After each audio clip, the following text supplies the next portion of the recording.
জনাব রেজাউল করিম বাদশা ভাই, এখানে বরেণ্য অতিথি হিসেবে উপস্থিত রয়েছেন জনাব মোহাম্মদ আবিদুর রহমান সোহেল, সভাপতি বাংলাদেশ জামায়াতে ইসলামী বগুড়া শহর শাখা এবং ভাইস চেয়ারম্যান বগুড়া সদর উপজেলা পরিষদ সাবেক এবং বগুড়া সদর উপজেলা বিএনপির সংগ্রামী সাধারণ সম্পাদক অ্যাডভোকেট সৈয়দ জহুরুল আলম সহ এখানে স্থানীয় নেতৃবৃন্দ, বাসের ভাই কামাল সহ সবার প্রতি আমার সালাম, আসসালামু আলাইকুম।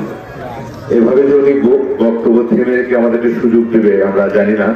আমরা প্রথমেই কথা বলার জন্য এসেছিলাম। উনি বলেছেন যে আমি আপনাদের মাঝখানে সময় দেবো। যাই হোক, আমরা সময় দেবো না। আমরা এমন এক সময় আমরা আপনাদের সামনে উপস্থিত হয়েছি যখন বাংলাদেশের মানুষ দীর্ঘদিন লড়াই সংগ্রামের মাধ্যমে এমন একটি স্বাধীন, এমন একটি আমাদের প্রিয় একটি দিন সময় আমরা পার করছি, যে সময়ের জন্য আমরা দীর্ঘদিন লড়াই করেছি। লড়াই করতে যে আমরা যারা এখানে মঞ্চে রয়েছি, আমরা অনেকেই কারাগারে যেতে হয়েছে, এরকম লক্ষ লক্ষ মানুষের। আলহামদুলিল্লাহ, এখন ওয়াজ মাহফিল করতে গেলে কোন পুলিশের পারমিশন, ডিসি সাহেবের পারমিশনের প্রয়োজন হয় না। এটাই আমাদের লড়াইয়ের একটি ফসলের অংশ।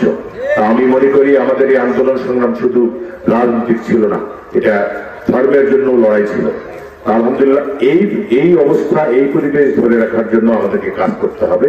আমাদের মহান নেতা তারেক রহমান, উনি প্রতিদিন আমাদেরকে কোনো না কোনো সামাজিক যোগাযোগ মাধ্যমে আমাদের কাছে নির্দেশনা পাঠাচ্ছেন। ওনার নির্দেশনা যে আমরা যারা দল করছি, বিএনপি করছি, আমরা জনগণের মনোযোগ আকর্ষণ করার চেষ্টা করছি, জনগণের পক্ষে কাজ করার চেষ্টা করছি। জনগণ যেন আমাদের দ্বারা কোনোভাবেই নির্যাতনের শিকার না হয়, জুলুমের শিকার না হয়। আগামীর বাংলাদেশ হবে একটি গণতান্ত্রিক বাংলাদেশ, আগামীর বাংলাদেশ হবে একটি ন্যায়ভিত্তিক বাংলাদেশ, আগামীর বাংলাদেশ হবে একটি আইনের শাসনের বাংলাদেশ। সেই একটি বাংলাদেশ বিনির্মাণের জন্য আমাদের নেতা দেশনায়ক তারেক রহমান উনি কাজ করছেন। আমি বক্তব্য বাড়াবো না। আমাদের যিনি এখানে বসে রয়েছেন, যে মানুষটা জনাব রেজাউল করিম বাদশা ভাই, এই বগুড়ার 50 লক্ষ মানুষকে প্রতিনিধিত্ব করে থাকেন শহীদ জিয়ার পরিবারের পক্ষ থেকে, আপনারা তার জন্য দোয়া করবেন। দোয়া করবেন আমাদের মা জননী দেশমাতা বেগম খালেদা জিয়া, যিনি অসুস্থ অবস্থায় দীর্ঘদিন থাকার পরেও তাকে কারামুক্ত হতে পারেননি। উনি এখন কারামুক্ত হয়েছে, কিন্তু উনি চিকিৎসার জন্য বাইরে যাবেন, তার জন্য দোয়া করবেন। আমাদের মহান নেতা দেশনায়ক তারেক রহমান, যিনি বাংলাদেশের আশার প্রতীক্ষায় রয়েছেন, আমরা বিশ্বাস করি অতি দ্রুত সময়ের মধ্যে উনি বীরের বেশে বাংলাদেশে আসবেন, তার জন্য দোয়া করবেন।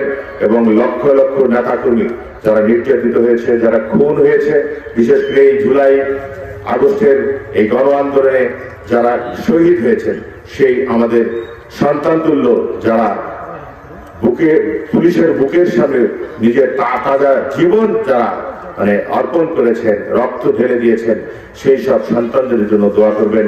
এবং আজকের এই মাহফিলে আমাদের যে এখানে বাইতুল ফালা জামে মসজিদ রয়েছেন, এ ব্যাপারে আমাদের সহযোগিতার হাত সবসময় অবারিত থাকবে ইনশাল্লাহ। আমরা এই মসজিদের উন্নয়নের সাথে থাকবো, এই কামনা করে আজকের মাহফিল সফল হোক, সুন্দর হোক।